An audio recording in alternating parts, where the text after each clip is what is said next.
All right, and we are back. Welcome back to another live Pendergast podcast, and it's an absolute honor to sit down with my man, Josh Engel from Because Motorcycles today. Josh, welcome to the show, my friend. What's up? How's it going? Good, man. Good. Super excited to see you again. I know, man. I was stoked to see you at Daytona, man. I mean, anytime I see you, like, it puts a big smile on my face. Me too, my friend. Me too. Listen, me and you got a lot to talk about. This podcast, for those that don't know, me and Josh have been going back and forth for like a year, maybe a little bit longer, trying to get this thing set up and going. Sorry, I was pulling up the stream on my other thing and I was muting it and I missed what you said. Oh no, you're good. I just told everybody for those little backstory on me and you is like we met and we've been talking about doing this podcast for over a year now. Oh my gosh. Yeah, I mean, I think the first time we met in person was at Atlanta last year, maybe. At And it was the like every time we see each other, it's like, "Hey man, when are you coming on the pod?" I'm like, "Yeah, just let me know." But, we're both busy, so, stuff happens, but we're here and that's what matters. Listen, I'm a firm believer that everything's supposed to happen when it's meant to happen, right? So Absolutely. let's go. Well, listen, me and you got a lot to talk about, my friend, and I'm curious too because every time I talk, it's really for like a brief moment because you got commitments to do, I got commitments to do, but it's always good to catch up real quick. But Yeah. dude, where did it all start for you, Josh? Oh my gosh. I will warn you, I do talk a lot, so Love it. you Let's wanna go. throttle me out, that's fine. But so, man, I guess I mean, it started with photography in general. Make a super long story short is, I had to take a creative photography class or a creative or a, elective, right, in college, and I was like, whatever, I'll throw photography in there," and I actually loved it. I never knew that I would, be excited to take photos, but, during that class, I was in a real bad car accident, and I broke both of my legs, and, I got rods in both my legs, and, so the whole time I was in the hospital, which was a pretty long time, I would watch all these photographers on YouTube and things like that, and I started, getting super interested in it. And that year, for Christmas, my parents got me my first camera. Started shooting cars mostly, and after almost dying, I thought it would be a great idea to get a motorcycle. I So love it. I love it, I dude. never rode before in my life. I got a 2007 Kawasaki Ninja 650R, and I joined up with a local group here in Cincinnati called the Asphalt Junkies, and a couple people in there. So that's where I met Tuna or Brian Mullins. And a couple people are like, "Hey, you need to meet this other guy, Rob Taylor, great dude, friends for a very long time." And he's more into video, and I was more into photos. And so we started filming and shooting, bike nights. We would go to track days. I went to my first track day with the Asphalt Junkies, which Tuna was there, down in Jennings, Florida. I went down with them there, and then we went to Wira at. They would always go to Roebling around the same time as Daytona, and so I kind of cut my teeth doing that with my buddy Rob, and then for a while there, I kind of fell out of it. Met a girl. The girl story, Everyone, right? everyone Yeah. knows how the story Yeah. goes, The and lady in red. Let's right. go. So we we lived kind of far apart. So the weekends where I would be going to the track, that's when we hung out. So I kind of fell out of the game for a while, and Rob did as well. And about, I guess it would be 4 years ago now, Tuna came out of the woodwork. I hadn't talked to him in probably, I don't know, probably 3 or 4 years, regularly.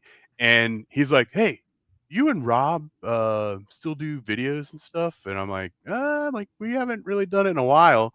And he's like, "I got this crazy idea." And we met for dinner. He told us this story that was Wreckers to Checkers. That's when he was doing super sport on a Triumph 765, and built it. I mean, we were pulling the grass and the dirt out of it. Built it in his garage, true privateer style. And we did that series, and that's kind of how it started me following Tuna around the MotoAmerica, and I've been doing it ever since. He did Super Sport, now he's doing Super Hooligans, and you know, if he's at the track, I'm at the track unless something crazy's happening. And I'm having a lot of fun doing stuff not only for him but other people as well. So that's kind of the short but long version of kind of how Because Motorcycles started. I love it, man. Yeah. So, do you still ride? Not really. The most I do is I have a Grom. I Love use it. it to get around the track, but quite honestly, like the area of town that I live in, I can ride it around, and you know, I've ridden it to work here and there. I sold my Ninja last year. I mean, honestly, it was sitting in the garage forever, and I've been wanting to, you know, I've always wanted to get into a different bike. You know, the whole sport bike thing is, it's kind of, you know, my back's from that car accident. My back's always kind of jacked up, and I'm a bigger dude, anyways. If you've seen, I mean, I guess you know, you see me in real life, kind of big dude. And I feel like leaning over on the sport bike, you know, that kind of messed with me a little bit. So another bike's in the cards. I just don't know when. You know, paying off bills and all that stuff. That's I sold the bike and like most of that money went to bills. So Hey, we've all been there, my friend. Trust yeah. me, right? Yeah, so one question I just want to take it back real quick. When you got your first camera and you started shooting cars, were you just shooting cars around town or your friends' cars, or did you go to racetrack, your local track to shoot cars there too as well? Or So I started doing cars around town. So I'll kind of tell you a little bit of the background. So, you know, with that accident that I was in, it wasn't my fault. So I got a you know, settlement from it and all that stuff, and I bought a brand new Camaro, 2010 Camaro SS, and I was like the first person in Cincinnati to have this car. And this random dude reached out to me and was like, "Hey, I would love to shoot your car." He was a car photographer. He shoots like magazine style stuff, and he's like, "I'm like, how much?" And he's like, I just want to take a picture of your car." And so during that shoot, when I first met him, his name's Javier, um, and he Javier Santiago, sorry. I was gonna And, say not yeah, so Blanco. It's not just Blanco. Javier, no, not Blanco, Santiago, not the Javier, a different photographer extraordinaire. And, while he was shooting, I was like, "Hey, man," I had my Nikon D60 entry level tiny camera, and I'm like, "Hey, like, can I take some photos, like, while you're taking photos?" And he's like, "Yeah," and he's got all the gear and all the lights and all that stuff. And, so he was kinda showing me kinda tips and tricks and things like that, and, you know, I had his number, and so he started inviting me on shoots with him. He, you know, "Hey," you know, he's like, "Help me do the lighting and this and that," and he would kinda show me how he edited the photos. So I got pretty good at doing those kinda like magazine style shots with, like, the lighting and all that stuff. And then one day, he was like, "Hey, I'm going to this drift event. You wanna come shoot drifting with me?" And I was like, "What in the world?" I think I might have seen Fast and Furious Tokyo Drift. I had no idea what the heck it was. So we went up to Kill Care Raceway up in Xenia, Ohio, and, I shot my first drift event, and that was actually my first foray into motorsports. Is I was shooting a lot of drifting stuff. So, I don't think they're around anymore. Midwest Drift Union, Drift Indy. I kinda was in a similar path and shot a lot of Formula Drift as well. And Rob, who started Because Motorcycle with me, him and I had a different project that we did drifting stuff for a very, very long time. And that was kind of also part of I guess you would say, the dark ages of Because Motorcycle when we weren't doing content. So, but yeah, I've done all, you know, I've done the drifting, motorcycles, I've done drag racing. I shot the way back in the day, Mid Ohio, the 24 Hours of Le Mans. That was the first time I ever went to Mid Ohio, and but yeah, I mean, but I don't really do cars anymore. It's all motorcycles, pretty much. Out of everything you shot so far, what has been your most favorite? Because it's got to be different. Shooting bikes is one thing. Oh, Shooting cars is different, yeah, especially when you're at a 24-hour race. Because now you're dealing with the light, so yeah, the way you set up your camera and the way you take your shoots is different. So yeah. all these things in between. Yeah, I was really new when I was doing the American Le Mans series, so most of those photos aren't that great. But I think that my favorite event I ever shot was probably the first time I went to Coda. That was two years ago. Yeah, I think it was 2 years ago. It was the last season we were running the Triumph. And Tuna, as a thank you, had our crew chief, Jamie Daugherty. Oh my gosh, Daughtry, if I could say it right. Our crew chief, um, he does like suspension and all that stuff, but he like manages the whole team. Like he's spot on, and he did such a good job that season. And we're like, dude, let's turn this bike into a hooligan. So we took the Triumph, we turned it into a hooligan, took it to Coda. It was the first time Jamie raced on the track, or there, not on the track ever. But and Tuna was, wrenching for him. It's like the exact opposite of like what it normally is. But man, going to that track for the first time ever. I mean, it is unreal. Yeah. It is unreal. And as a photographer, that little ring road that goes around the entire track, like, I couldn't believe it. I'm like, I can get to whatever corner I want. I don't have to deal with any crowds. I don't have to deal with, people walk in, cars, whatever. I'm like, this is amazing. And when I figured out my bearings and stuff, like I got some pretty good stuff. I got some pretty good stuff there. And I'd probably say that was my favorite event to shoot, but my favorite event is every year is Vintage Days at Mid Ohio. That's my favorite event every year. I love it. I've never been there. I definitely want to do Mid Ohio for sure as far as Vintage Fest goes. It's wild, man. It's wild. I know, right? I want to talk about Coda for a minute because I remember Yeah. I've been to MotoGP. Well, I haven't been for the past 2 years. Me and one of my best friends, we usually go every year. So I've been for the past 7 years, minus the past 2 years, right? So basically, the year after they first started at Coda, I've been 7 years after that, right? 6 years, something like that. I got anyway.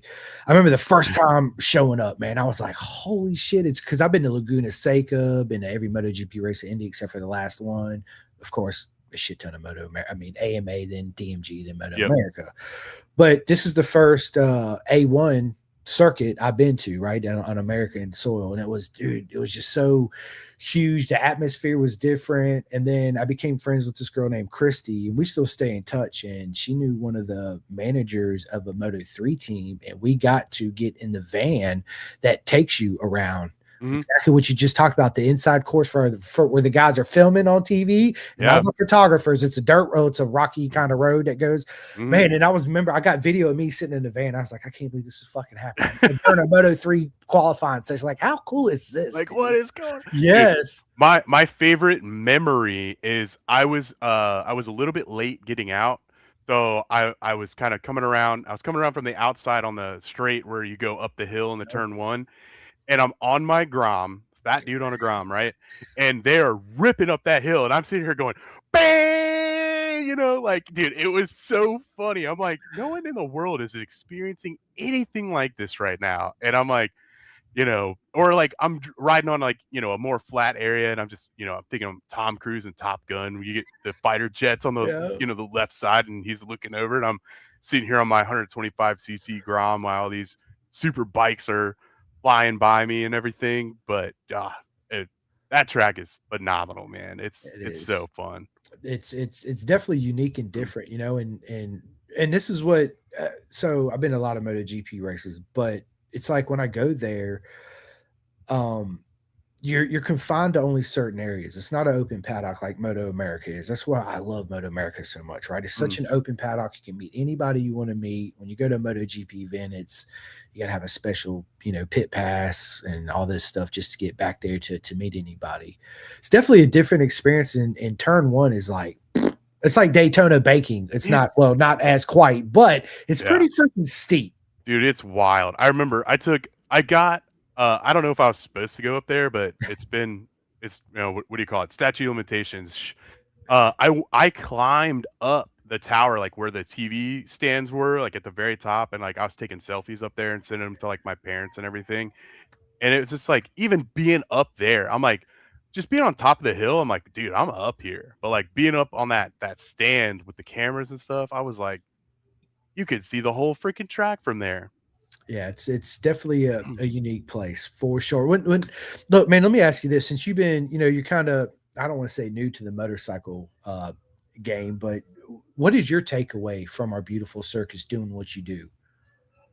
I will say that I've been in a lot of different communities per se over the years, and I think that at least are we talking specifically about Moto America or just Just motorcycle yeah, racing? yeah, just racing in general. Dude, it is the most open, welcoming, cool community I've ever been a part of.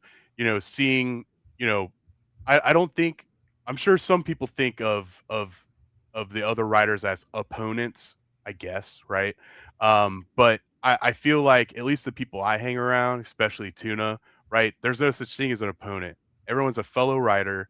Like, yo, do you have, this sprocket? Do you got any brake pads? Do you have this tool? And the fact that people are sharing stuff around, I'm sure that never happens in the MotoGP world, but at least when you talk about Wera or you talk about Moto America, I mean, my God, the the team not teamwork, but the sportsmanship is amazing with the riders, but also the other people that aren't riders. All the crew and stuff. I mean, the amount of times I walk over to someone's pits and they're like, "Hey man, are you hungry? Hey man, you want a beer? Hey man, you look tired. I'm carrying all my camera gear. Like, you want to take a seat? Like, it's just, man, it's awesome. Like, I told everyone, like, if I could bottle up like a race weekend and just like carry it around with me every day, like, I'd never have a sad day in my life, man. Like, Facts, brother. That's I would 110% do it. fact. Yes, I take it to work and open up as soon as I clock in. Bam, let's Yeah. go. Yeah, Having a crappy day, just think about being at the track. But nah, man, just man, if I could do it for a living, if I could go to track every weekend, my fiance might kill me, but man, that'd be the dream. That'd be the dream, man. it is the dream. That's right, man. We got the comment coming up in here. We got Edmund, man. Welcome Hey to the show, man, Edmund. what's He up, says, "What's Bean? up, guys? What's you, baby? Welcome to the show." Um, Shout out to Bean, man. He does a lot of cool 3D printing stuff for right. bikes. He's got this scanner. He can scan any part on your bike, arrow, plastic stuff like that, and he can make whatever you want. He can recreate it. It's crazy. I love it, Good man. dude. He's here in Cincinnati as well. Love it, man. Congratulations, Edmund. That's awesome. Run me through your typical weekend with Brian Mullins during Moto America. What is your typical weekend like? Chaos. Of course, it's that. Chaos. No, man, I love tuna. Man, it's wild. And I say this, and it's funny because everyone always like yells at me for saying it, but like I always feel like I'm not helping. Like I'm there for a reason, right? Yeah, Like I'm there to like take photos, do videos, kind of put together. Because like so, what I do, just give you a little bit of background, is we do or I do kind of like an episodic type documentary video every event for Brian. And nowadays everyone really just wants reels, right? Everyone wants 30-second bangers, with the cool music and all action and stuff like that. And I do those, don't get me wrong. But what we do is something like I'll catch myself sometimes watching the old ones. Like if I'm sitting there drinking a beer on like a Saturday night, I'm bored, and it's like you got to get to relive the weekend, right? So, wake up with the team, when they're putting the tire warmers on, doing the last minute stuff on the bike, or late night, right? They're working on the bike in the middle of the night and they're grinding off stuff and, trying to, fix some problem, change the brakes and stuff like that. It could be early night, it could be a late night, if they're up, because I see that sometimes it's like you walk by a garage or a pit sometimes at night and you see everyone, working on a bike because they're, someone maybe wrecked or last minute this, that. Like I'm up with them doing it. Now if they're working, I'm taking, photos and videos, probably drinking a couple beers too. Uh, but So that's kind of like before the race. During the race, some other photographers and videographers might relate. I actually, before the races start, is I plan out what corners do I want to go to. I have an app on my phone where I can see like where the sunlight is. Where do I want to shoot? Make sure the sunlight's good in that area. I have kind of a shot list in my head that I kind of put together of what I want to do. Now, back when Rob was around, he's still with us. He's just not, he's not shooting with us anymore. It was better because we could get at least two corners every race. And sometimes we could get four, we could get eight, if we move around. But the last few years, it's only been me. So, when he's out there, I probably look like a crazy person because I'll get him going by once, and in my mind, if I'm like, that's a good clip, I'm running to the Grom, I'm jumping on it, going to another corner because like if you think about it, what do you have? You have practice, you have two qualifying sessions and two races. That's 5 times that he goes out on track. And there's not two practices. No, there is two practices. That's six. So 6 times he's going out on track. If I stayed in the same corner, the video would be that would be 6 clips of him going by. Well, six corners, Yeah. 10 clips in each corner. And the other thing that sucks is Hooligans typically runs way less laps than any other class as well. So when he was racing Super Sport, I had all the time in the world to get to a couple of different corners. But with Super Hooligans, man, it is tough. And over the years, I've tried to get better at, okay, if I'm in this area, I mean, if I move 100 feet this way and shoot back the other direction, or different angles, like I can make them look a little bit different. So basically, all day I'm out on the track. Um, and if I'm shooting for more than one person, should I say I'm out there all day if I'm shooting for more than one person. Sometimes if I'm just shooting for Brian, I'm like, man, this is like a vacation. Like I don't got to be out now. Don't get me wrong, I do shoot because if I'm at the track, what else am I doing, man? I'm gonna get some photos. I'm gonna do some videos and things like that. And then at the end, after the races, that's where my favorite time is, right? Is after when everyone's just kind of chilling out, cooking some food, having a couple beers. And I feel very blessed to know Tuna because I feel like Tuna doesn't know a stranger, and he's been involved in this community for a very way longer than I have. I mean, he's been around forever, and he knows everybody. And a lot of people, it's funny, a lot of people think I'm a really outgoing, extroverted person. I'm pretty freaking shy sometimes, and it's awesome being around Tuna because he it's kind of a gateway to like meet other people, right? And that's my favorite time, man. When we're sitting around and people, it's like Tuna's a magnet to everybody. It's like I don't have to walk around the other pits because everyone's going to end up at our pits at some point. So, but and then you know, even though I'm shooting and stuff, like I'm always helping out, unloading, reloading, and everything. But yeah, that's pretty much how the weekend goes. And it Yeah, goes by shooting with like him, this because you're always dude. busy, right? I know. I mean, it never stops. I mean, you get there a lot of times. We call it tuna time. Tuna's watching. He's probably laughing his ass off right now. I don't know if you're allowed to cuss on this or not, but Yeah, laughing his butt absolutely. off out there. And tuna time. I can't count how many times, we get to the track at like 3 in the morning, and he's like, "All right, we got to set everything up. We got to change the sprockets. We gotta get the tires ready to." I'm like, dude, I just want to go to bed, man. That's where the chaos comes from. But Right. I wouldn't trade it for the world, though.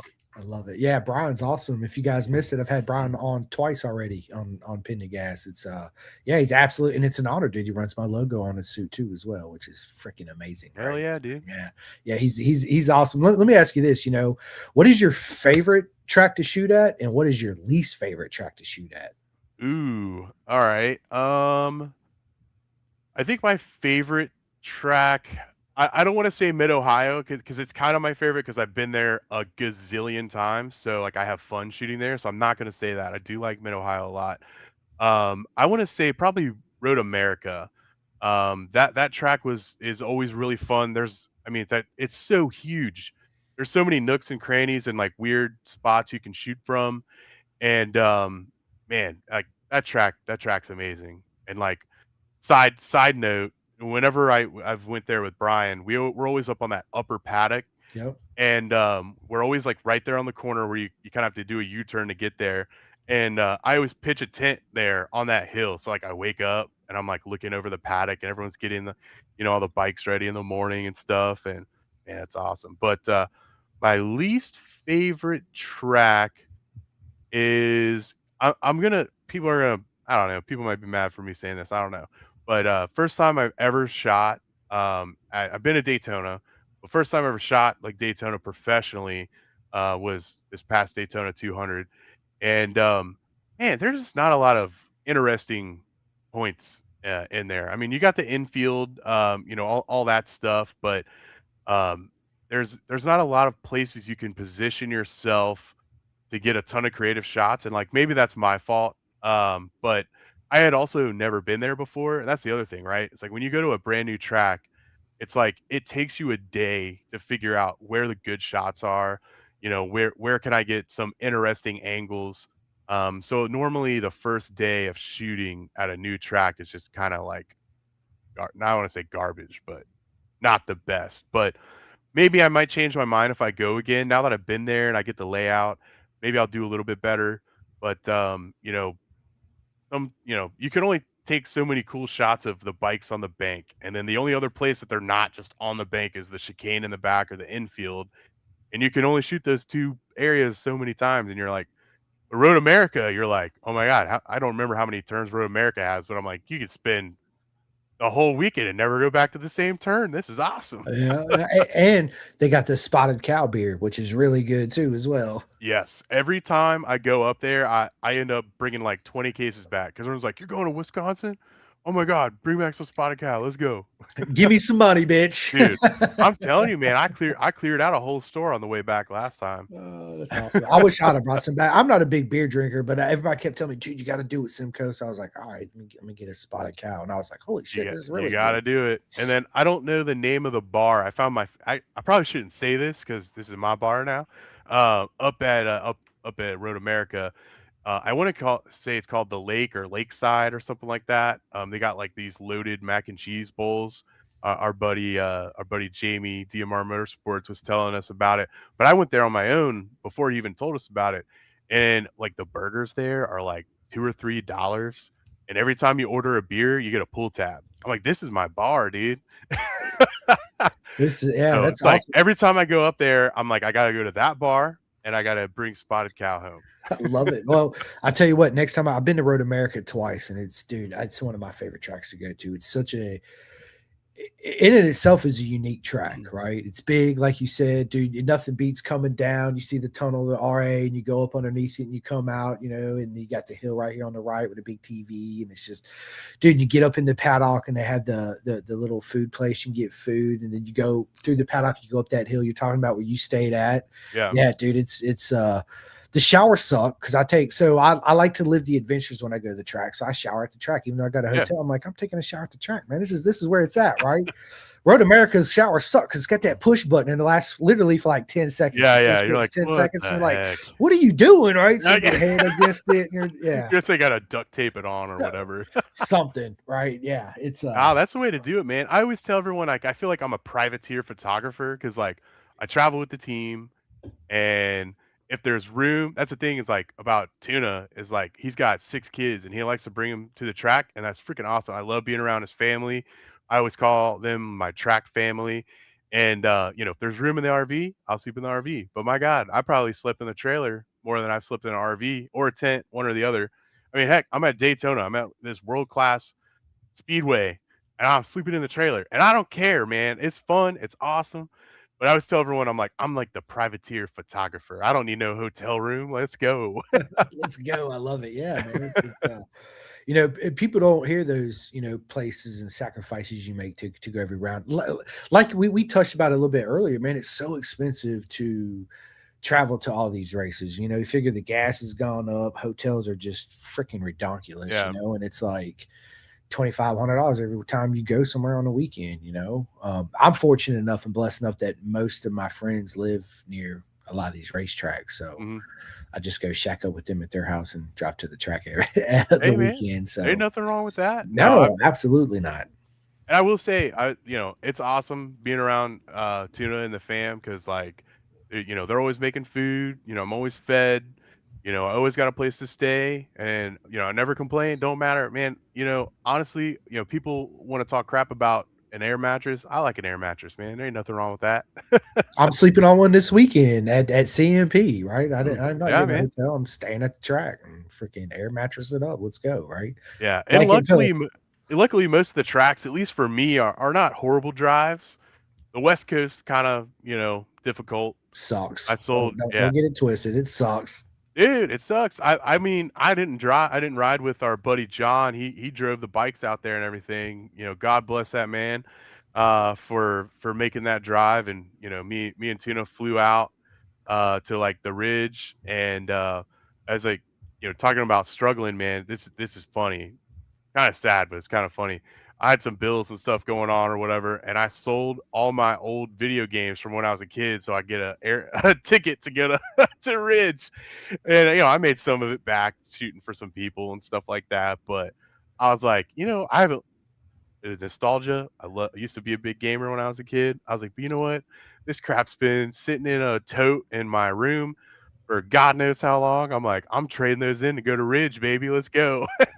You sound just like me. I'm looking at it, I'm debating. I'm like, you know what? I'd rather go there than look at you in a box for the next couple years. So bye bye. Right? Yeah, dude, hey, that's one thing about our sport too. It's like it's an addiction. It's the best drug in the world, right? It I call is. it our beautiful circus, and there's no other place like it in the world. And you're right. You are in a pretty good hub to where you can travel to a lot of the East Coast races fairly, easily. Yeah. I'm in that same position.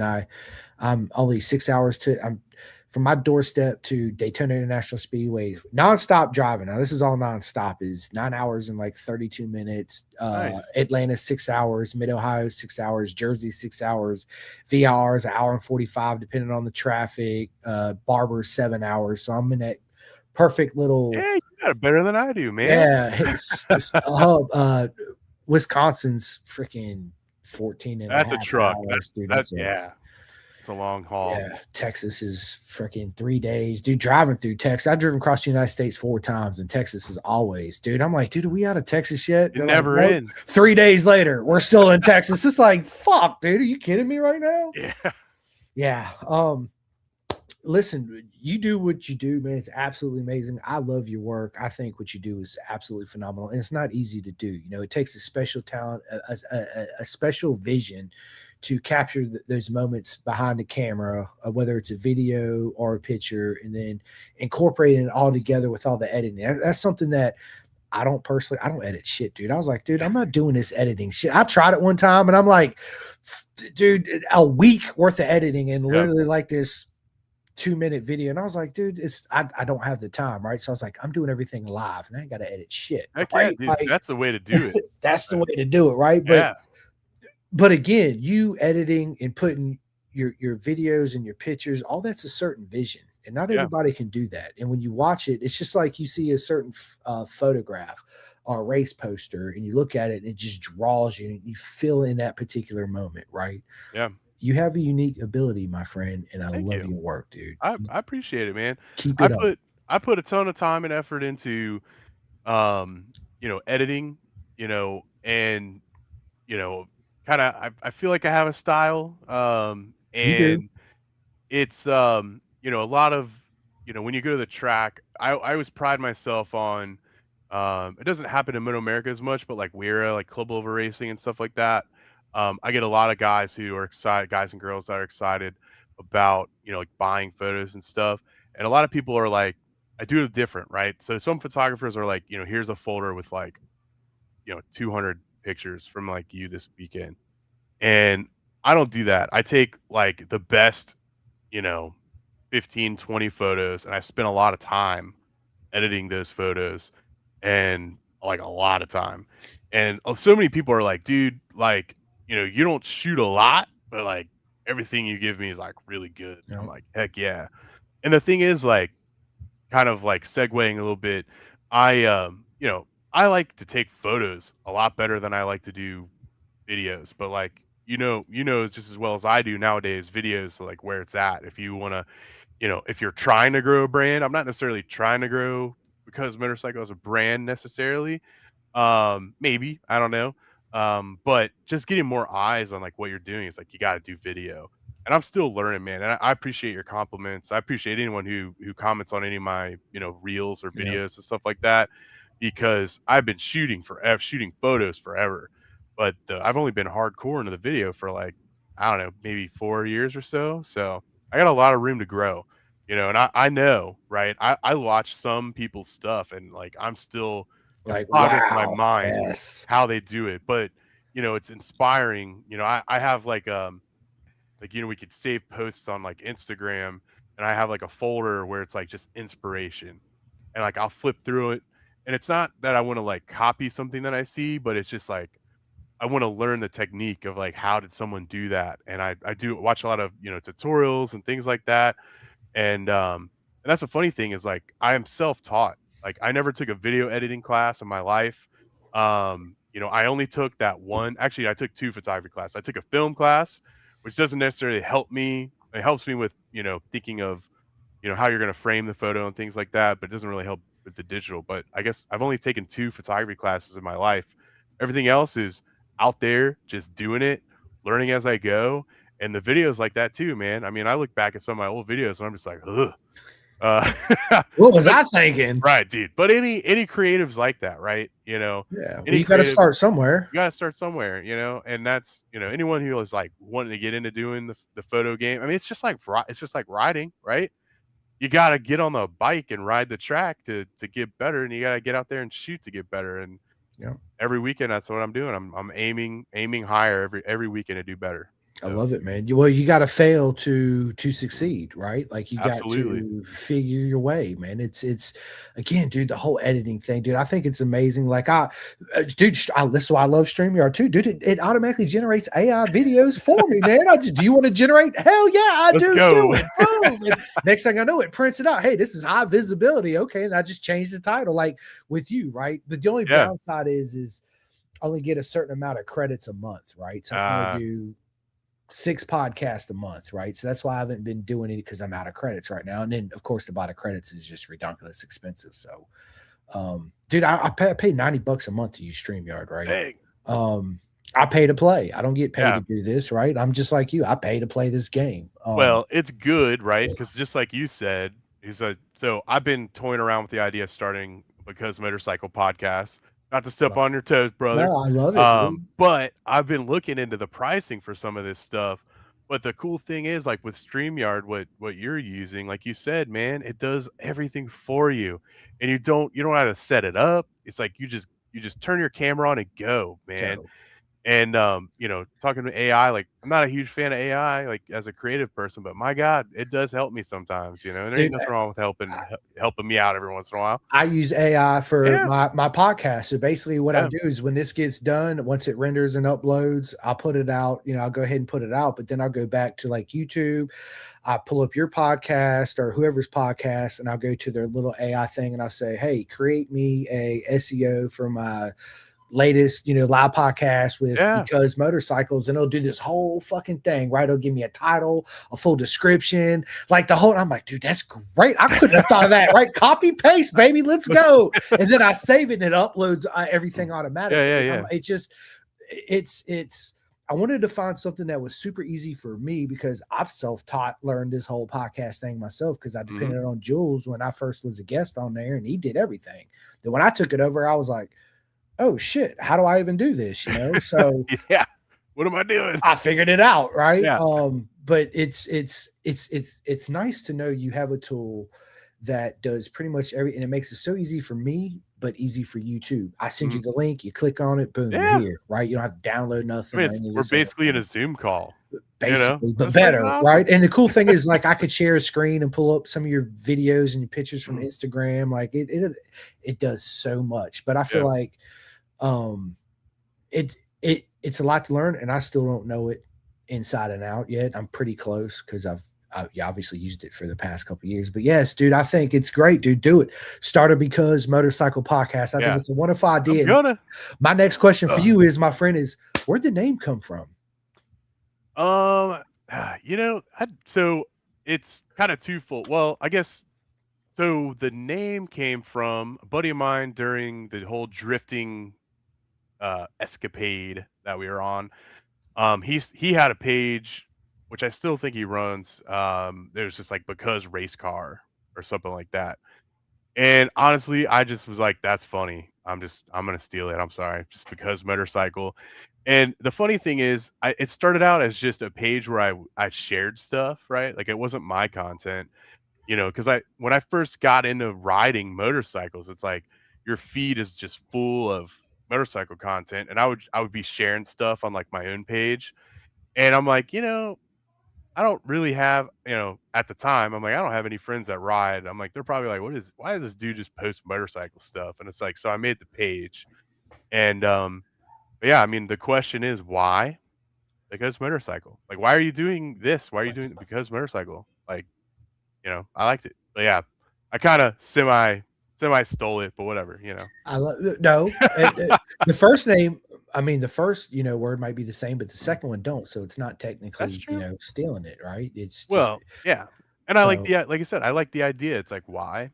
Because right. motorcycle. Well, it's funny because when I actually took over the podcast, we did a whole new logo, right? I didn't want to use the old logo, and I wanted to implement the '90s Kawasaki colors. Hence, that's where the pinks and the blues and the Mhm. purples and the greens come from.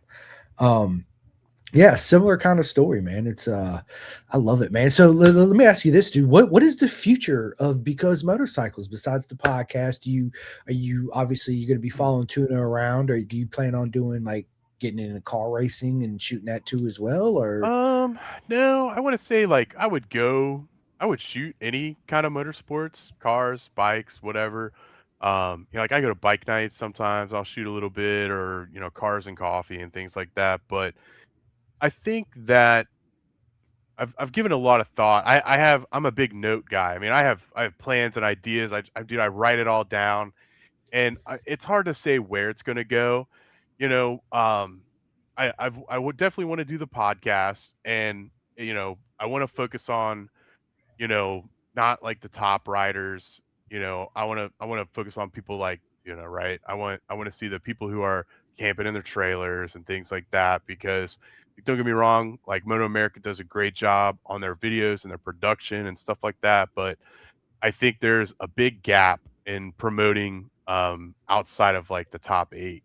100%, And there's people like you, there's people like Anthony Sensata, the Road Race Report. my dude? Yep, Um, you know, there's tons of room for people like us, I think, it is. to kind of shine the spotlight on other people. Um, so I want to do it. My buddy Jamie, who I mentioned before, DMR Motorsports, we did a podcast at I want to say it was at Mid Ohio, but it we rambled on. I was probably 10 beers deep. I'm like, I don't think this podcast is gonna see the light of day. So I've tried to start it. But other than the podcast, I've always had ambitions to do other content other than racing too. Kind of I was telling you earlier, I always feel bad because I'm not helping the team work on the bike, and I'm not a very mechanically inclined person. So I always thought about, buying an old, CB 550 or whatever and like work on that. I don't know if it would mesh well with the Because Motorcycle brand in terms of I'm sure a lot of people are following me because of the race content. And I guess if you don't want to see that, if I do it, I don't want you to follow me anyways, I guess. But that's an idea.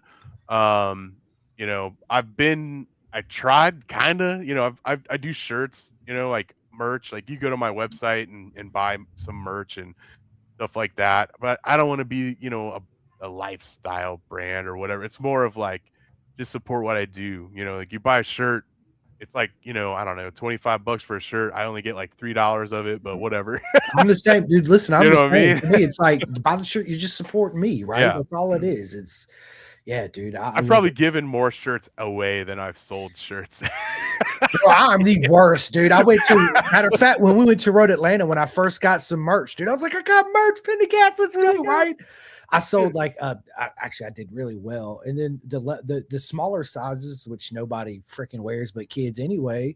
I just went to Road America, and I had like 30 shirts or whatever. And my buddy's like, what are you gonna do with those? I'll help you sell them. I was like, bitch, I'm just gonna give them away. He's like, Yeah. no, don't do that. I'm like, yeah, It's that's marketing, exactly what man. I'm doing, man. I'm giving all these shirts, all these Yeah. stickers, dude. Just give them away. Just let That's people yeah. have them, man. Who That's like me, cares? man. I have a marketing background, and I'm like, it's a marketing expense. If there's people walking around the track with my shirt on, with my Yeah, logo, and someone's like, "What is that?" And they're like, "Oh yeah, it's this dude. He does photography," and they follow me later on, like, worth it. You know, hundred might percent. have cost me $10 to get that follower, but whatever. It's all I about love it. brand recognition, It man. is, dude. But 100. Yeah, yeah. 100%, man. It is. I want to get a couple of these comments. We got my boy Paul McKee up in the house. What is up, Paul? He says privateer Hey, photographer. Paul. Awesome work, bro. Thank Love you, it. thank you. And then we got Michael. Welcome to the show. Michael The says, Ridge. Ah. yeah, the Michael Ridge. did some engine work for Tuna. Met him up in the Ridge, and we hung out. It was super late and super dark. I didn't really get to talk to him for that long, but yeah, Love we it. met at the Ridge, man. I love it. And then we got my boy Owen Bartlett, bro. What is up? He Hey, says, hey guys, you, my friend, you. And of course, we got the legend himself, the one and only Chris Parrish. What is up? ooh, Sexy mofo and because of motorcycle Chris. t-shirt. What am I, chopped liver, Chris? Really? No, I'm just playing. Dude, dude, I love Chris. I love what dude, listen, him and Beth, they're absolutely amazing people. Chris is one of my other favorite people at the track, man. Yes, dude. He's good friends with Tuna, Yep. I and have his shirt Greg. actually hanging Yeah, up right here. It's kind of covered up, but there's your shirt, yeah. Chris. There it Him is, and right there. Greg Reisinger and Yep. all those guys, man. And Oh, dude. congrats to Chris, man, taking the pole. Bro, dude, Hell yeah, dude. I was in the meeting, dude. I was screaming, and people are looking at me like, "What the fuck?" I was like, "My boy Parrish, look at my man go, let's go!" And they're like, "Dude, calm down." I was like, "Whoa, yeah, dude." Bro, I was so freaking. You know, it's crazy though. It's like every weekend, like I seen him, but every time I seen him, he was always busy, so I didn't really have Yeah. a chance to go, say hi to him and Beth. But at Road Atlanta, my friend, I'm gonna come and see you 110%. Yeah, dude, Chris is absolute. Listen, he is a grassroots racing, bro. You Hell love the yeah. sport so much, it don't matter. Let's just get it done, right? Let's go out there and have fun. And I absolutely love it, man. Still doing it, still winning, still, dude. He is so fast. I don't care what anybody says. He is absolutely devastating on two wheel. Yeah, He dude. really is, And man. he's talented, man. He does all the Body work. body work and all that Yep. stuff, man. Yep. Hell He's yeah. absolutely, yeah, dude. Let's go. Ghetto customs, baby, in the house. And then we got Michael again. He said, thank you for supporting the privateers. You are welcome, my friend. That's something that when little backstory real quick. When I was the first guest on this podcast, I've told the story a couple times, and met a guy named Andy. He was in Florida. We were friends on Facebook. He come to VIR for MotoAmerica. We met. He ended up wanting to record a conversation with me and him, and I was like, oh, okay, right. Talking about aerodynamics and the ride height devices in MotoGP. So I was telling him my personal tank and tire pressure monitors and all this shit, right? So then they're like, hey, come on anyway. So we started doing MotoGP reviews is basically what we're doing. And I was like, hey, this is cool and all. Let's talk to the actual riders. And of course, I want to talk to Jake Gagne and Cam Bobby and all but we need to focus on the privateers. We need to give the voice and the platform to all the parents that are spending $100,000+, $80,000 to take their kids to the race. And that's the grassroots races. That's who we need to talk to. Yeah. That's who we need to go after. Everybody else that comes on is just a bonus. Yeah, That's absolutely. how I see it, right? That's how I see, like, with Jeremy McWilliams and John and Steve Parrish. Like, are you kidding me? I sat down and talked to these people. What? All those are just bonuses, right? Yeah. Absolutely. And like, not saying that the top 8, their stories are boring. Oh no, they're absolutely amazing. I'm not saying that, but my God, just like, at least me being up late, working on Tuna stuff, or taking videos of them doing that, and just the chaos of, I mean, if the grinder's not coming out, like, metal's not flying, there's a problem. If there's not sparks flying, something's wrong. But like, just those stories of, loaning a part, a tool, you know, these dudes who are they're just buddies that are out supporting their friend, putting the bike back together after, an off track, incident or something like that. Like, dude, like, no one ever gets to hear those stories. And, don't get me wrong, MotoAmerica does a great job building a storyline when it comes to the racing and the top guys. But man, there's so many more opportunities out there. 110%, man. Let me ask you this, man. What advice would you give to somebody that's looking to get into the Moto America paddock or where or as or whatever club racing to take photographs and do videos, right? Because Yeah. you're a new guy on the scene, a new girl on the scene, and you might know obviously a racer because that's how you're there or Yeah. somebody, and to be accepted by the other photographers and like there's a lot that goes into this, right? There's a lot of clicks in the photographer world. Right, right. So kind of tell us, the do's and the don'ts and what you recommend to people looking to do exactly what you're doing. Yeah, so I always tell everybody that, because I get a lot of people that come up to me during races when I'm on the other side of the fence, right? And especially other people who have cameras or just shooting the breeze with whoever. Or And this guy right here, hey buddy, yeah, what's up? Yeah. but no, yeah. So very similar questions I get all the time, and I always tell everyone, that the media pass is cool to get on the other side of the fence, but there are a lot of tracks you can get pretty dang close without that media pass. And if you don't want to spend a ton of money, and I would even suggest not spending a ton. I mean, you get a big lens, even like a 70 to 200, you're looking at like 2 grand, right? It's expensive. But to rent a lens, you're a couple. I mean, the smaller telephotos, you're anywhere between like 150 to like 250 bucks. The bit for a weekend, a whole weekend, and then the more expensive ones, you're like $300-400 maybe. But rent some lenses and just shoot and start a social media. If your goal is to like kind of build yourself up as a photographer, make an Instagram, Facebook page, whatever, start posting things. Always tag the riders. Riders, man, I think, don't get me wrong. I love working for a living, but I post a lot of stuff that people don't pay for. And but just getting the reactions from the riders like, "Oh my god, I can't believe you got this," or whatever, like, that's almost as rewarding, as someone who wants to pay me to do something for them. Um, so, like, get that going. I would also say, you don't have to pay a ton of money, but I would probably have a website. So a lot of these, motorsports, organizers, a lot of them are cracking down on, well, your Instagram is not a job, right? They want kind of a more legitimized kind of entry into shooting. So I think having a website, and like I always tell everyone, like, you don't have to do it, but I'm like, if you have a website and you post your photos, like, do a little write up from the weekend. And now that turns you into an outlet, right? You're not just some person out there with a camera shooting for the gram, right?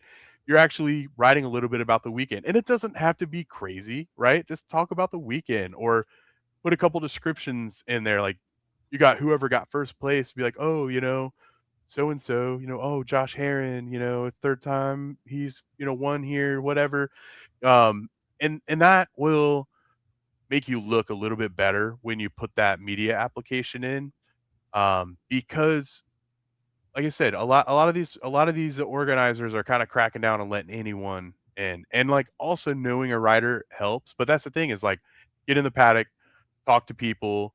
That's how I drum up most of my business is I go and I'll show someone a photo. Like I'll go, what's funny is like half of the times I do this, I'm like, "Hey man, I got a picture of your crash. You want to see it?"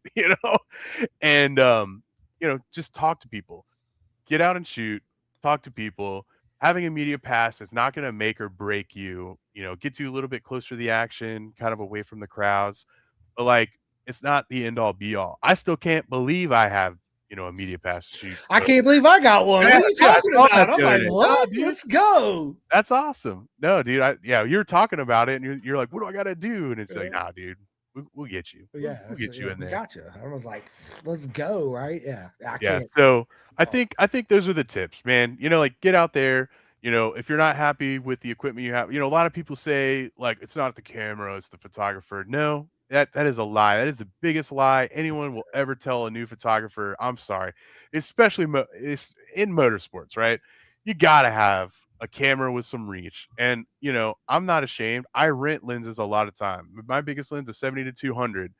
And there's photographers out there that if I've never been to a track, I'll DM them. I'm like, hey, I've never been to this track before. Do I need something bigger than a 70 to 200? And 90% of the time, they're like, yes. Oh my God, you're never gonna get by with that. And so yeah, rent some lenses. Start a little page. Legitimize yourself. If your goal is to get the media pass and your goal is to kind of grow yourself into shooting, it's all about legitimizing yourself because that's a lot easier than like a lot of people when I was way early into this. I'm like, man, what the dream is, like I want to shoot for Red Bull. I'm going to shoot for Red Bull and I'm going to go to MotoGP and it's going to be awesome. Those opportunities, like it is one in a trillion, it's like right? making it in road racing. It's Yeah, one in a trillion. it's Yeah. one in a trillion. So like you kind of got to make your own dream, right? I'm not saying fake it till you make it. I'm kind of saying that, but I don't like that. I like, you got to build your own dream. You got to build your dream from the bottom to the top because Red Bull, as much as you be positive all you want, Red Bull, you know, uh, MotoGP, Dunlop, they're probably not gonna call you, man. I tried. I've reached out to people, back in the drifting world, man. I'm telling you, man, I quit my job for like 2 years, and I tried to make it doing the drifting stuff. I went to hundreds of races, and I put myself into so much credit card debt doing it. I'm still paying it off. That was years ago. And man, it's hard. So you kind of just got to do it yourself, man. You got to do it yourself. You got to do it yourself. It listen, and just if you love it and it's really calling to you, just stay in the grind, right? Yeah, Just dude. like one thing with me, man, and I don't I'm not a big analytic guy, so I don't go back and really look at how many followers I got or how many people watch the podcast. And some of my friends are like, dude, you're a freaking idiot. And I'm like, dude, at the end of the day, I don't give a shit about. I don't Yeah. do it for the analytics. I don't do it for you. I do it for me. I do it for everybody that I get on the camera, right? Yeah. I do it for them. I do it for the privateers. I do it for everyone. It's not. Yeah, is it cool to look at your stuff every once in a while and be like, holy shit? But at the end of the day, it don't mean nothing to me. Like it I, really don't. yeah. Like I'm not gonna lie. I'm not, right? Yeah. So I feel like I do it for me. I I do feel it like for me. I'm my Exactly. I'm I my do it for number me and one my fan. son. 100%. I'm like my number one fan. I mean, the amount like my fiance will literally look over at me and she's like, "Are you watching that video again?" I'm like, "Yeah, the video was a banger, dude." Like Yeah, I know. I've Listen, watched it 100 times. it's funny you said that because I went back and I had a question somebody asked me not too long ago. Do you ever go back and listen to your podcast? And I'm like, it's funny. Sometimes I do. Yes, especially Mhm. like the older ones. Because when I took over the podcast, when I first started figuring out the whole Spotify, iHeart, and uploading everything, Yeah. I uploaded everything from the very first time I was a guest to when I took it over to the whole thing. So sometimes I go back and listen to us three together because it brings back just great. It's all great memories, right? And then Yeah, I'll, man. I'll go back and listen to my first couple solos. I was like, dude, I sucked ass, dude. Listen to me, man. What am I doing, right? But Like, that's who listens to inspiring. me? What? Why you listen? Yeah, And then but that's inspiring, man. it Like is. seeing the It really progress. I progress. did that. I did that the other Yeah. day. Talking about watching old videos. Like I went back and watched some of the old drift videos that I did, and I'm like, it was just the pure nostalgia. Like it's like nostalgia, and that's what Tuna always says. He's like, he wants to be able to look back at like these videos that I do with him, and he's like, I want my kids to be able to watch them when I'm gone, or my grandkids, and be like, look how cool I was back in. Not to say Tuna's gonna be cool forever, but Oh, it's just like when you get to that point where you can't throw your leg over the bike and rail at, 10 tracks around the country. Like, you want to have something to look back at. And if I could be a small part of that with him or anybody for that matter, like that's worth it to me. Well, you doing what you're doing, you already are without even realizing it, right? It's something that hit me a while ago. It's the main reason why I do this is for my son, right? So if I was to drop dead right now, he's always got all these places he can go and listen to me, see me smile physically, and Yeah. all that, right? Mhm. And to me, that's more than anything in the world. I don't give a shit what it is. Hell yeah, And that's man. what it's about, man. Is leaving I don't want to say a legacy, but leaving something behind more than just photos and your old phone Yeah. number to reminisce by, right? Yeah, it's all about memories, man. And if there's a way to I mean, that's the thing, memories fade, but if there's like a video, right? Like that lives forever. Ever. Absolutely ever. Yeah. So, what's your favorite combo you use right now as far as your camera and your setup? I know you said you rent lenses, but what's your favorite?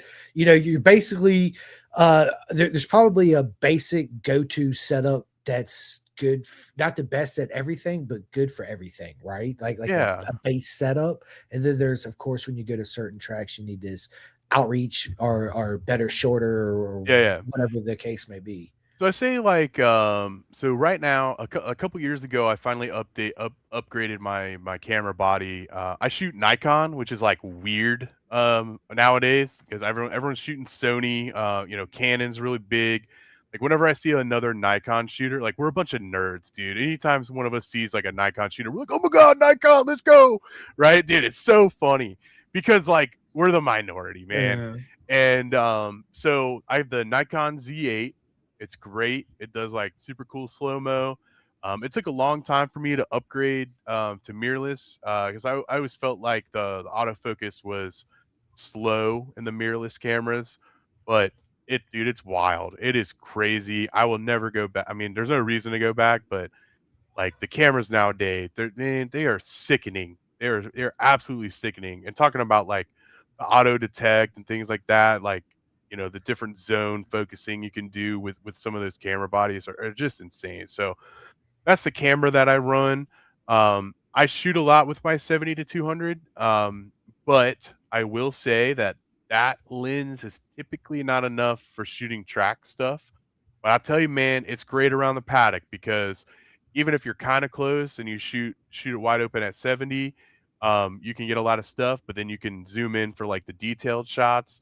But I'll tell you, if your goal is kind of a more track oriented lens and with maybe a little bit of wideness, a hundred's a little too zoomed in, but the 100 to it's the 100 to 400, 100 to 400, I think. Yeah, 100 to 400 millimeter Nikon Z lens. That one is the one I rent more than any of the other ones. Um, Back in the day, here's another tip. I used to be that person who went around the track and I don't think I have my camera bag that I can actually oh yeah, I do. I used to carry this giant this backpack. It's muddy from vintage days. I mean, this backpack is huge, right? And I would carry my lenses. I would have every lens that I had with me that weekend. I would have my extra camera body because what happens if my camera body breaks, right? And everything. I'm carrying, you know, Too 50 much. pounds, dude. Yeah. And because I'm always like, well, what happens if I need this lens? Guess how many times I needed that lens? Never, never. Except for there was one time, actually, this just happened at Daytona. I thought I had one lens with me, but I didn't. Or I left the wrong lens on my camera and I got out there and it was awful. I was like, oh my God. Because I literally, when I go out, one lens, one camera, that's it. It's like run and gun, man. There's no reason for you to take 100 lenses with you when you're out there. I got this little sling bag. That's why I like the 100 to 400 because it fits in this little sling bag that I carry with me. I can put a monopod underneath it if I need to. And a lot of video people might laugh at me, but I like to shoot because I'm a photographer, right? I can't count how many times I've had the monopod or even a tripod, and I'm trying to track the bikes and pan with the bikes, and like they all suck, man. I don't understand why I can't use a damn tripod. I can't use a tripod to do video to save my life. But because I shot photos for so long, I love looking through the viewfinder. That's the other cool thing about the mirrorless cameras is you can shoot, and I'm literally following them just like I normally would, and no one could probably tell. But I'm like, people are probably like, that dude taking videos and he's looking through the viewfinder. What a weirdo, man. But you got to shoot your own shot and you got to ride your own ride, and whatever, man. If I make cool stuff and I do it silly, who cares? No, yeah, dude, I'm with it, dude. 110%. Parrish says, you guys are correct on making a rubber stamp for yourselves. It's wild when you can Google yourself and see a bunch of cool shit. It's funny, Chris, you said that because I Googled myself the other day just to fuck around. You ever Googled yourself? Dude at work said, I was like, Google myself for what? Right? They're like, dude, just try it one time. And I did. I was like, holy shit, dude, it's kind of cool, right? Yeah. I've Googled myself, but there's like a hockey player that has like my same name. So Oh, he's like, yeah, that's not who is me. he? American Ice. He's a former, yeah, whatever. Yeah, same name. So I'm not in there. That's hilarious. I'm probably 10 pages in. Oh man, yeah. Listen, dude. Again, I love what you do, man. We're an hour and 7 minutes into this almost already. I told you it was gonna go by quick. Well, listen, I would love to sit back down. Let's definitely do a part 2 to this podcast. I got so many more questions, but not enough I time. told you I talk today. a lot, man. Dude. You're good, bro. Listen, me too, right? Yeah, I just want to transition into the next part of the podcast, man, where we get to know you away from the camera and because motorcycles and all that stuff that you're known for. And the first question I wanna ask you, man, is are you Star Wars or Star Trek?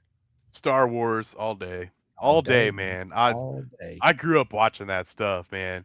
I still have the VHSs. I love it, dude. I do too from the original trilogy when they released the first couple episodes. Yeah, I'm a nerd. I got a couple Star Wars and I mean lightsabers, me and my son, ding, ding, ding, all that. Heck Yeah. yeah, man. But you gotta be I'm into video games, right? I still play. I'm actually playing Assassin's Creed Shadows right now. Nice. So I played the first Assassin's Creed. I didn't play any of the other ones, so yeah, fun game. I love it, dude. They're great games, man. Let me ask you this, dude. What's your worst habit? I am, and Tuna is gonna laugh if he's watching or he's gonna watch this. Procrastination. My God, and it's so funny because like I would love for someone to hire me and anyone out there to hire me to do stuff. I will say if money is involved, like I'll get you your stuff, but there's sometimes like we were talking earlier about how long it takes to edit some of these videos, especially like the long form ones. And the hardest thing for me is starting. Once I get started, I'm like, boom, let's go. Like let's get it done. But man, like procrastination is probably my number one flaw for sure. For Yeah, sure. I procrastinate on certain shit. My wife would Mhm. tell you probably about 4 or 5 other things I do, right? But yeah, that's me personally. Yes. Procrastination for sure. Dude, Josh, do you have any hidden talents we don't know about? Man, I can clap with one hand. You're gonna make me do it. It looks weird. Yeah, dude, you got to. I mean, you can go like this, right? But you can go. I don't know if you could hear that or not. Yeah, oh, I can hear it. Yeah. And I know you're gonna make a GIF of that. Someone's gonna make a GIF of that. I'm gonna hate myself for it for the rest of my life. But it's so funny. I don't even know how this came up. Like I don't know. I was just sitting around one day, and so I was watching TV, and someone's like something about clapping with one hand, and everyone I was hanging out with was like, "That's weird. They're like, how can you do that?" And I did it, and everyone's like, "How the hell did you do that?" And every once in a while, when I'm just sitting around, or I don't know, this question comes up, whatever, and I'll be like, "Can you clap with one hand?" And so far, I have yet to find another person that can do it, and I have no idea why. Oh my God, I love it. It's going to be the weirdest one you've ever had, probably. I love it. No, hey, listen, we're all weird in our own unique ways, right? That's the thing about it. It's awesome, dude. Listen, dude, tell us something we don't know about Josh at all. Man, something you don't know about me.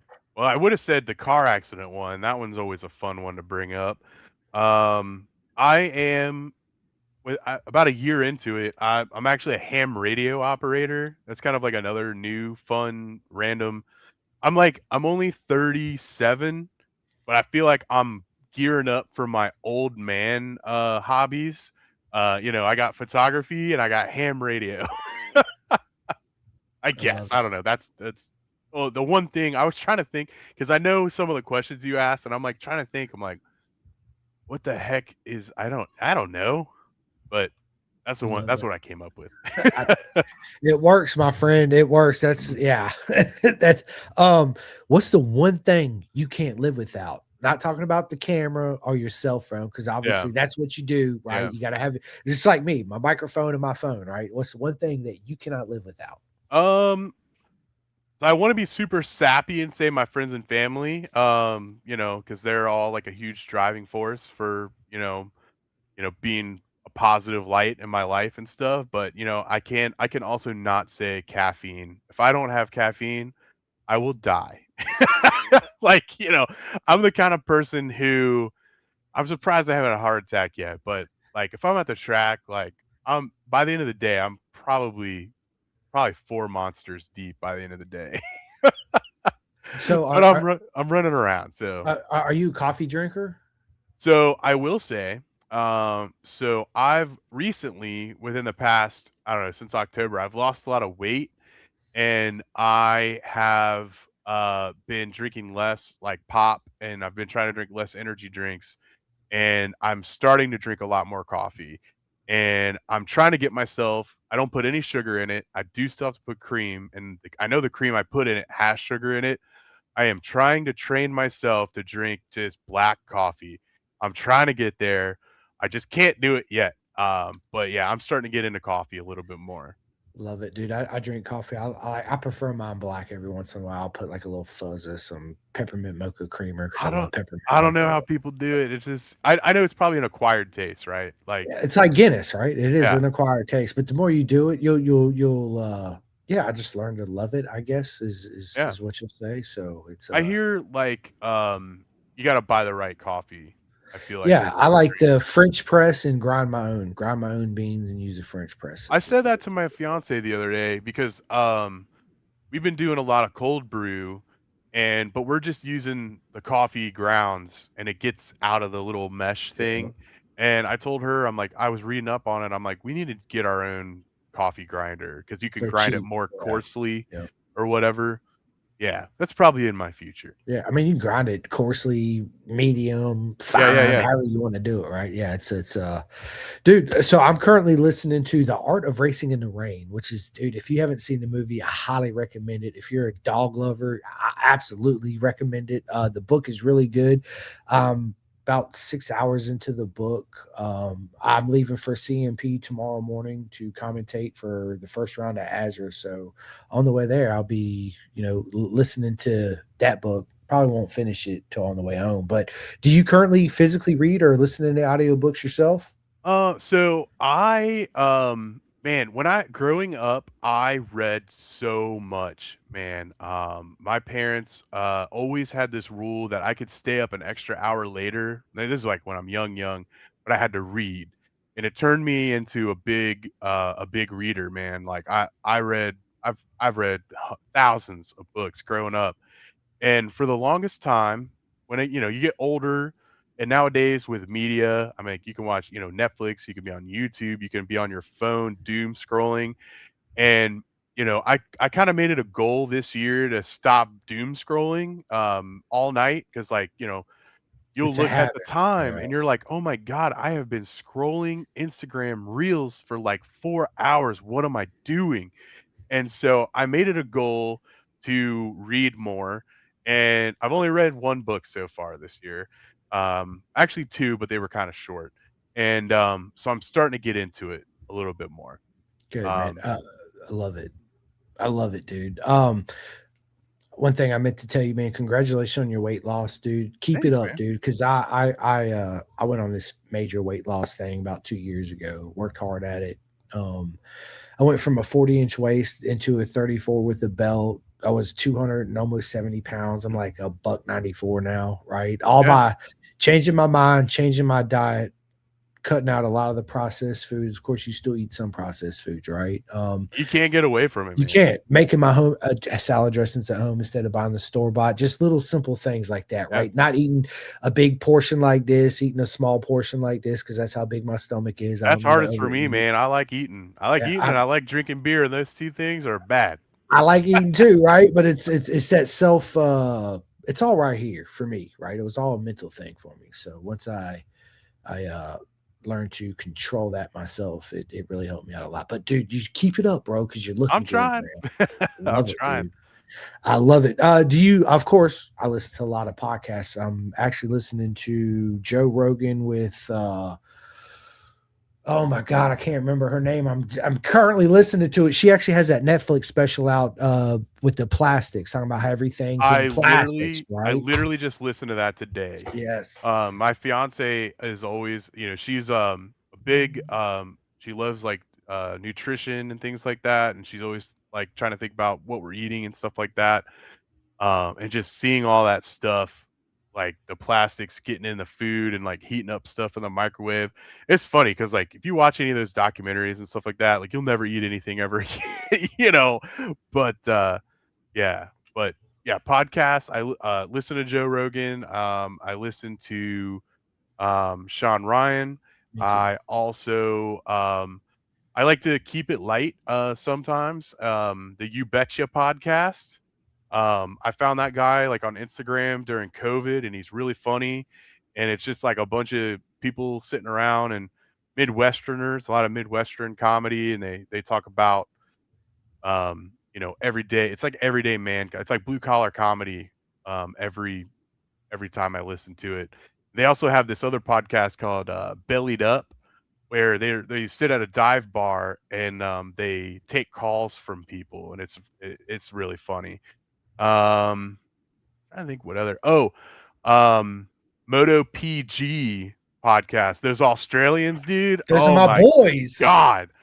Like that podcast is oh my god, it's Insane. phenomenal. It It is is. like I'll admit that the last 2 years I didn't pay to watch MotoGP. Like I see the highlights and stuff like that, but I still listen to the podcast because it's so freaking entertaining, man. It is so Bro. funny. Boris, Fredo, and Tugs are my peoples. You guys, hey, I had all three of them on my podcast. I did one with Fredo, I did one with Tugs, and I did one Wait, with really? Boris. I need to go Yes, back dude. and watch this. Oh my Yeah, gosh. dude. Yeah. So Mm. I'm a huge fan of Moto PG. Absolutely. Them boys are just listen, you just gotta let people that if you haven't listened to, dude, what the fuck are you doing? Go now. Dude, Stop listening to I'm me and go listen I'm to that serious. shit. Yes, it is It's so fu absolutely you don't even amazing, have to be into bro. like you don't even have to watch MotoGP. It is so entertaining. It is.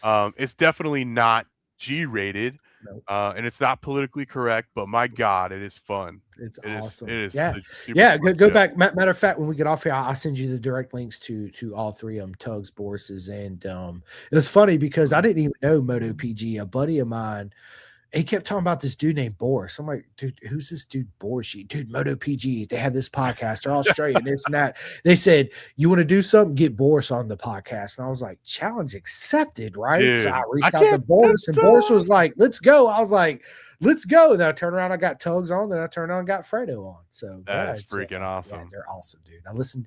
That's one of my most go to is as soon as Moto PG comes out. I don't care if I'm mid Joe Rogan podcast. I'm like, pause, Pause, let's Moto go. PG, baby. Let's go. I'll come right back and listen to you when I'm done. Yeah. Yeah, I'm the same way, man. There's I listen to a lot of podcasts, of course, some motorcycle podcasts, but I'm more of course, Moto PG, Joe Rogan, Danny Way, Sean Ryan show. Matter of fact, I'm listening to a buddy of mine turned me on. He's like, if you like Sean Ryan, he was actually Sean Ryan was a guest on this dude's podcast. The dude's name is Mike Drop. Oh, Is the guy's what's name? that dude's name? I forget. I feel like I've heard of that. Yeah.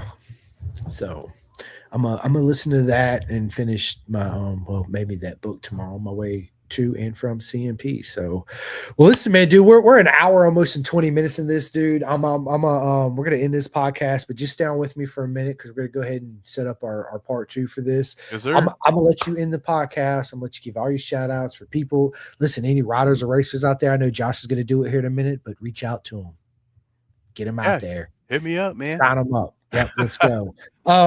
First thing, dude, is listen, dude, without you, Josh, and without everybody watching this, without a like, dude, I wouldn't be sitting here doing this. So it's nothing but love to each and every single one of you. And I absolutely mean that. Oh man, I Again, appreciate you, man.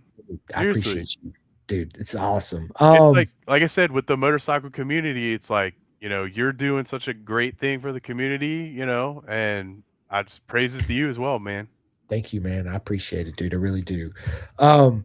Couple shout outs real quick. Big shout out to all my boys at K Tech Suspension. If you're not racing on K Tech, what are you doing with your life, right? Get on that K Tech. Big shout out to SFL Mini GP in Jersey and in South Florida. Listen, that's where a lot of the kids are coming out of is Jersey and South Florida. Their program is no bullshit program. What I mean by that is you just register and show up. You and your kid. That's all you need to do. They provide the boots, the leathers, the gloves, the back protector, the helmets, the bikes, all that. Just sign up, show up, pay your registration fee. It'll change your life. It's such an amazing people down there. I got two people that make the best undersuits in the business. You're not going to go wrong by ordering from either one of them. Okay. Mama Aliki, you guys, girls can go to venomsport.com. And also my man, 64 Degree Racing Tate, my two undersuits hanging up right here.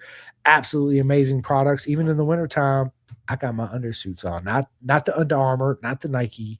Listen, there is a difference. Get you a proper road racing undersuit. Trust me, it's night and day. Absolutely night and day. For all my California friends out there, CVMA and CRA, sign up for the Racer 401 program with my man Ant Lee Terry. He's actually a Dunlop dealer too now, which congratulations. All my friends out there in the UK, over there across the pond in Europe and all that good stuff. You guys, girls, go to clothingkings.co.uk and order all your Pendergast podcast merch.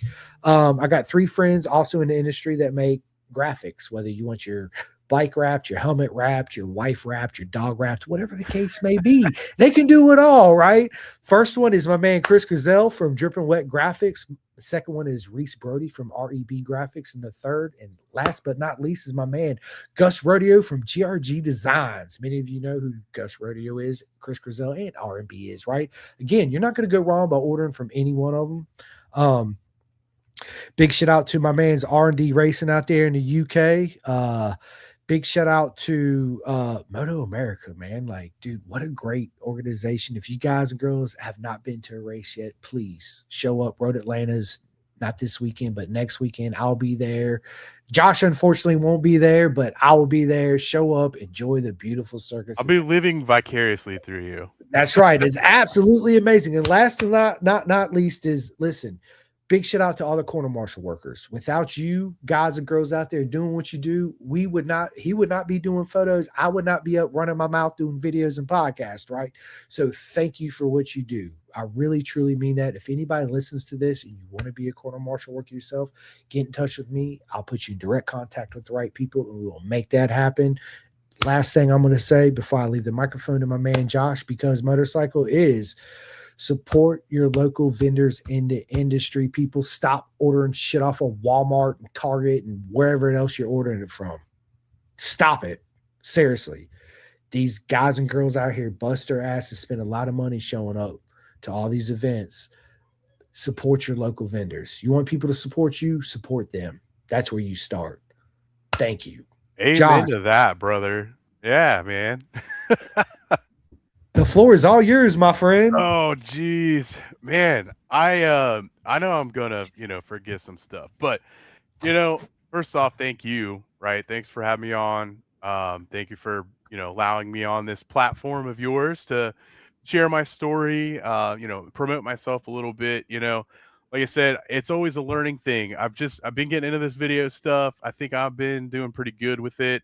If you're out there, I'm not trying to charge like $1,000 for a video, man. Like I guarantee you, I'm pretty affordable. You're out there and you want, something to remember your weekend of, shoot me a DM, or go to becausemotorcycle.com. There's a contact thing on there. Just reach out. Let me know. I'd love to work with anybody. I don't care if it's your first time on the track. I don't care if you're Mark Marquez, man. Like I would love to work with you.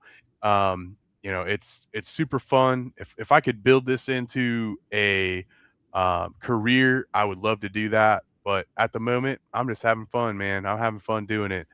And then I just want to shout out to like my track fam, right? The whole Tuna clan, Tuna Molly, all the kids, for always being so fun to be around at the track. Molly is like the glue that holds our whole group together. When she is not there, I have no idea how we survive a weekend. Like, oh my God. Our buddy John, who is kind of like the main guy who, transports the bikes around. He's got a sick RV, fun dude to ride around with. I rode with him to Barber for the Wera GNF last year. Man, it's a hoot. Listen to all his old military stories and things like that.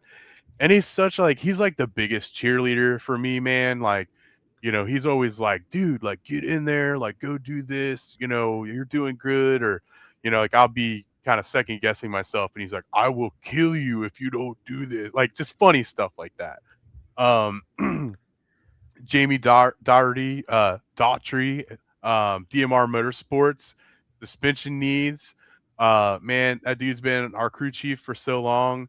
He's a good friend of mine. Man, I don't know. Like when I start the Because Motorcycle podcast, I think he's going to be on a lot. I've learned a lot from him.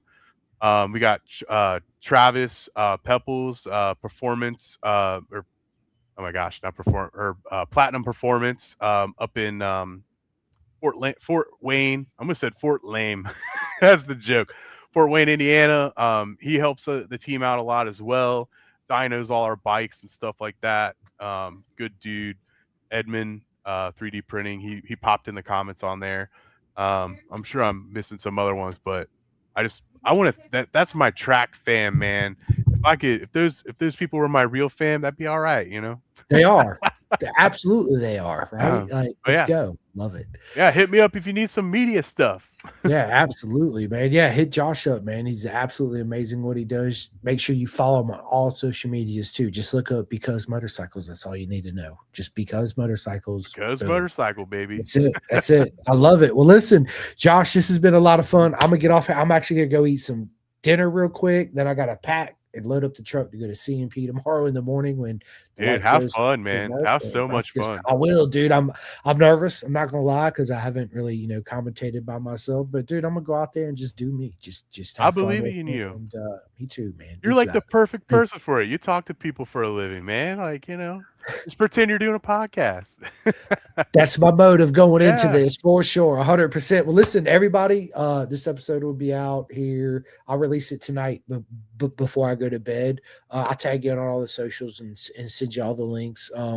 Listen, it's an absolute honor to sit down with you, Josh. Thank you so much for your time. You as well. And yeah, ladies and gentlemen, I have nothing planned. I have no podcast next week because I'm going to CMP. Then when I come home, I'm going to Road Atlanta the following weekend. So it's all family next week. No social media, no none of that, right? So, but yeah, anyway, listen, I love every single one of you. I can't wait to see you again. And it's been an absolute honor to sit down today with my man, Josh Engel from Because Motorcycle. We'll see you guys soon. Calling all two-wheel enthusiasts, get ready to rev up your earbuds with Pin the Gas Podcast, the ultimate motorcycle racing podcast, hosted by Chris Simcoe, one of our very own excellent leaders here in Roanoke, Virginia. With expert analysis, behind-the-scenes stories, and exclusive writer interviews, Pin the Gas Podcast delivers the adrenaline rush of the racetrack straight to your ears. Whether you're a diehard fan or a curious newcomer, you'll gain insights that will transform how you watch and understand motorcycle racing. On your favorite podcast app, join Simcoe as he takes you on a high-speed journey through the world of motorcycle racing. Pin the Gas Podcast. All right. So, dude, what'd you think?